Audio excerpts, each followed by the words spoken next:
नमस्कार दोस्तों, कैसे हो सभी। आई होप आप सभी बच्चों की तैयारी अच्छे से चल रही होगी। 2025 में भर भर के वैकेंसीज आ रही हैं और अभी एचपीसीएल की वैकेंसीज भी आ चुकी है। सुबह ही मैंने एक वीडियो डाला था, वो वीडियो भी देख लीजिएगा। सबसे इंपॉर्टेंट चीज है, इसकी क्योरीज थी कि भैया सिलेबस क्या है, पेपर पैटर्न क्या है, सबके बारे में बात करेंगे। तो जो बच्चे फ्रेशर्स हैं उनके लिए तो भाई ये बहुत वरदान का काम करेगा, क्योंकि एक ही तरीके का सिलेबस पैटर्न रहता है ना। और जो भी सब्जेक्ट्स वगैरह हो गए, नॉन टेक्निकल के, टेक्निकल के, लगभग सब सेम ही रहते हैं। पेपर का पैटर्न जो है ना, वो हल्का फुल्का चेंज हो जाता है। इसके अंदर भी सेम सिचुएशन है। तो चलिए एक एक करके हम लोग बात करते हैं। जैसे सिलेक्शन प्रोसेस की बात करें तो यहां पे एक चीज आप नोटिस करिएगा, 2025 का भी आया नहीं है वैसे कि इसका पेपर पैटर्न क्या रहेगा, पर सेम वही फॉलो करने वाले जो पहला वाला फॉलो किया था। 2025 में सीबीटी मतलब कंप्यूटर बेस्ड टेस्ट, फिर ग्रुप टास्क होगा, फिर पर्सनल इंटरव्यू। मतलब पहले सीबीटी क्लियर करो तो ग्रुप टास्क में जाओगे, वहां से क्लियर किया तो पर्सनल इंटरव्यू में जाओगे। Then there is a CBT score जारी होगा, जो सबसे ज्यादा वेटेज इसी का होने वाला है। जो भी हम लोग टेक्निकल सब्जेक्ट, नॉन टेक्निकल पढ़ते हैं, एसएससी जेई, आरआरबी जेई में, वही सब यहां पे होने वाला है। Then there is a group task performance. अभी मैं बताता हूं एक एक करके। जैसे आपने आर्मी से रिलेटेड एसएसबी वगैरह का कुछ यदि सुना होगा तो वहां पे भी ग्रुप टास्क से रिलेटेड स्किल डेवलपमेंट के कुछ टास्क दिए जाते हैं, वैसे यहां पे होंगे। उतना टफ नहीं होता है, एक नॉर्मल लेवल का होगा। Then there is a interview, 10% का होगा। टेक्निकल बेस्ड क्वेश्चंस रहते हैं, तो यहां पे आपके कंसेप्ट चेक किए जाते हैं। तो ये तीन यहां पे स्टेजेस हैं और तीनों के हिसाब से यहां पे मेरिट लिस्ट जारी होगी। नेक्स्ट यदि बच्चों हम आगे चलते हैं कि एक्चुअली सीबीटी का जो पैटर्न है वो एक्चुअली है क्या, तो यहां पे बच्चे आप देख सकते हैं वही सेम एसएससी जेई जैसा है। पेपर 1 और पेपर 2 दो पेपर्स होंगे। पहला जो पेपर 1 है जनरल एप्टीट्यूड, जिसके अंदर इंग्लिश, क्वांटिटेटिव, रीजनिंग, वही जो एसएससी जेई वाली चीजें होती, तो वो सब यहां पे इंक्लूड है। बट क्वेश्चन नंबर बढ़ चुके हैं, 85 क्वेश्चन से 85 मार्क्स के लिए है। और इसी तरीके से आपकी पर्टिकुलर ब्रांचेस के लिए, जैसे इलेक्ट्रिकल, मैकेनिकल, सिविल, उसके पर्टिकुलर जो सब्जेक्ट्स हैं उसमें 85 क्वेश्चन, 85 मार्क्स के लिए। तो टोटल जो क्वेश्चन है बच्चों, वो आपके हो चुके हैं 170 क्वेश्चन और समय मिल रहा है 150 मिनट का। तो लगभग एसएससी जेई ही जैसा है, बट क्वेश्चंस बढ़ चुका है और टाइम बढ़ चुका है। क्लियर। अब हम आगे चलते हैं। तो आप यहां पे देख सकते हैं +1 मार्क्स मिलेगा यदि आपका नंबर सही होता है, आप क्वेश्चन सही करते हैं। और नेगेटिव मार्किंग के लिए -0.25 बोला है, जो मोस्टली एग्जाम में यही देखने को मिलता है। ग्रुप टास्क में आप क्या करने वाले हैं, जैसे सीबीटी क्लियर करेंगे उसके बाद में आपका टीम वर्क, लीडरशिप और प्रॉब्लम सॉल्विंग स्किल से रिलेटेड क्वेश्चन दिए जाएंगे। ठीक है। और 10% वेटेज रहता है पर्सनल इंटरव्यू का, जिसके अंदर कुछ एक्सपर्ट पैनल्स वगैरह बैठेंगे और फिर आपको उससे रिलेटेड क्वेश्चंस वगैरह पूछेंगे। ठीक है, जो भी टेक्निकल है। अब आ जाते हैं बेटा यहां पे, जो भी आपका इंग्लिश लैंग्वेज का है, तो जितनी प्रॉपर इंग्लिश के जो भी टर्म्स या टर्म ग्रामर्स वगैरह हो गए, या भी जो भी इंग्लिश का पैटर्न रहता है, वो पूरा सब कुछ यहाँ पे पूछा जाएगा। कुछ को मैं लेके आया हूं, जैसे grammar, vocabulary, synonyms, error spotting, sentence rearranging, idioms, phrases, one word substitution, ये सब बहुत क्वेश्चन पूछे जाते हैं। ठीक है। और हर एग्जाम में सेम ही पैटर्न रहता है क्वेश्चन पूछने का। क्लियर।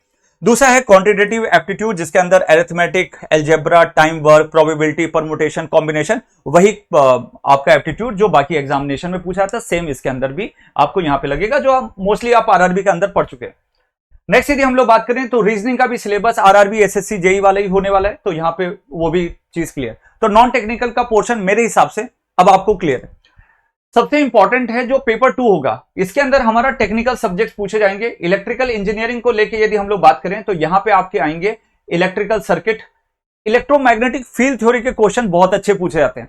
बाकी एग्जामिनेशन में छोटे मोटे कोई नन्हे मुन्ने कोई क्वेश्चन पूछ लिया तो बात अलग है, अदरवाइज इस एग्जाम में इलेक्ट्रोमैग्नेटिक फील्ड थ्योरी का भाई बोलबाला है। और मैं वो सब्जेक्ट डील करता हूं, आपको पता भी है, गेट एग्जाम में, इंजीनियरिंग सर्विसेज एग्जाम में ऑलरेडी डील कर चुका हूं, तो आपको इसका बड़ा प्यारा ग्लिम्स देखने को मिलेगा यहां पे।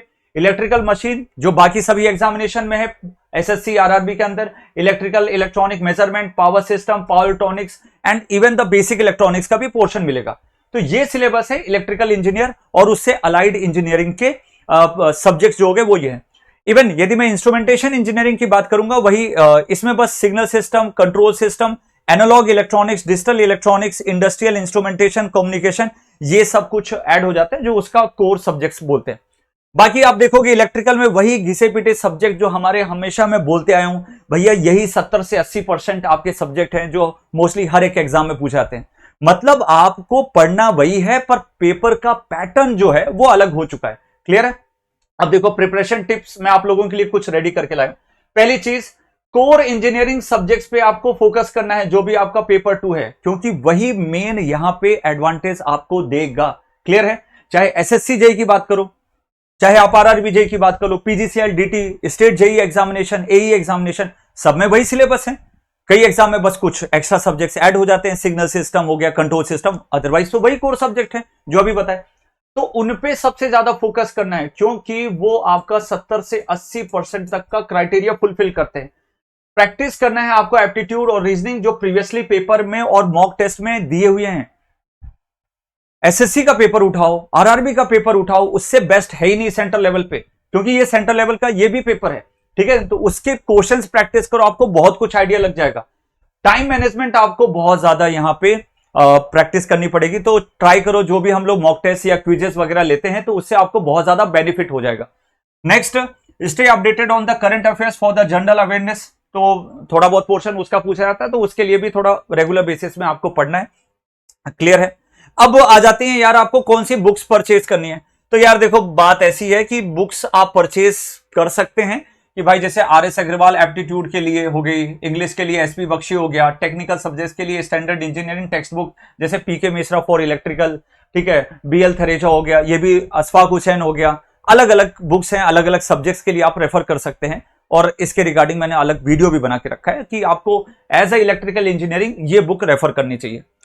बट इतना समय आपको मिलेगा नहीं, लगभग मान के रखिए कि 3 महीने का ही आपके पास टाइम मिलेगा, और 3 महीने में आप एसएससी जेई, आने वाला आरआरबी जेई, ठीक है, पीजीसीएल डीटी, फिर आपका जो भी बच्चे जेकेएसएसबी वाले वो जेकेएसएसबी देंगे, प्लस आपका यहां से एचपीसीएल का एग्जाम। सेम सिलेबस है, वही सब कुछ है, बट पेपर का पैटर्न, पूछने का तरीका बस हल्का फुल्का चेंज हो रहा है। क्लियर है? अब बाकी जो भी चीज होगी हम आपको अपडेट कर देंगे इसके साथ में। तो ये रहा सब कुछ जो आपको जानने की जरूरत है यहां पे। तो मोटा मोटी यही समझिए, कुछ अलग चीज नहीं पढ़नी है जो आप सोच रहे थे, बस क्वेश्चन के पूछने का तरीका थोड़ा चेंज हो जाएगा, तो आपको टेंशन नहीं लेना है। मैं और लोकेश सर कंटिन्यूअसली हर एक एग्जाम को टारगेट करते हुए आए, बहुत बखूबी से मॉक टेस्ट वगैरह लिया है, और वो फ्री में अवेलेबल है आपके लिए यूट्यूब पे। दूसरी चीज, बहुत सारे लेक्चर्स भी हमने फ्री में यूट्यूब पे लिए है। स्टिल कई बच्चों को सिस्टमैटिक तरीके से करना है, 3 महीने बिल्कुल डेडिकेटेड होकर पढ़ना है, हमारे पेड बैचेस अवेलेबल हैं।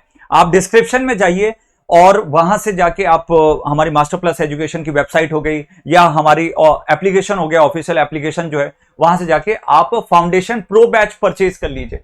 और जहां पे आप देखेंगे तो आपको मोस्टली, ये देखिए, आपको मोस्टली यहां से मिल जाएगा। ये हमारी ऑफिशियल वेबसाइट है। यहां पे यदि आप जाएंगे तो नीचे मैं आपको स्क्रॉल करके थोड़ा सा दिखा देता हूं, आपको थोड़ा क्लैरिटी रहनी चाहिए। तो देखो बच्चों, ये जो मास्टर प्लस के हमने प्रो बैच जो दिया है आप लोगों का, इससे बढ़िया चीज हो ही नहीं सकती। और पूछो क्यों?